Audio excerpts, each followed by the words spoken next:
ఇలా వందల కొద్ది మహిళలు మంగళహారతులు పడుతూ వారికి గ్రామాల్లో స్వాగతం పలుకుతున్నారు.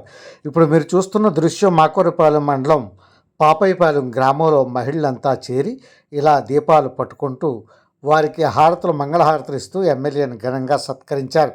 అదే గ్రామంలో అదే లైన్లో వెళ్తున్న బుచ్చన్నపాలెం గ్రామంలో కూడా అక్కడ ఉన్నటువంటి రుత్తల రాజబాబు తదితరులు ఆయన్ను గ్రామంలో ఆపి గజమాలలు వేసి ఆయనకి ఘనంగా స్వాగతం పలికారు. అక్కడ కూడా మహిళలంతా పోటెత్తి వచ్చారు అని చెప్పడంలో ఎటువంటి అనుమానం లేదు.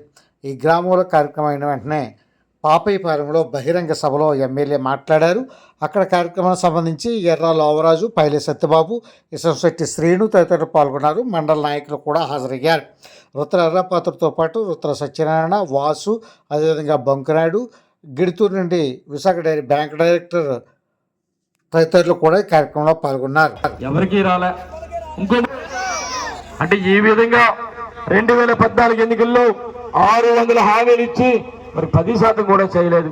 అందుకే మళ్ళీ ఈసారి ఈరోజు వస్తున్నాడు మళ్ళీ చంద్రబాబు, మళ్ళీ మోసం చేయడానికి వస్తున్నారు. మళ్ళీ మనం మోసపోతామా అని చెప్పి అడుగుతాం.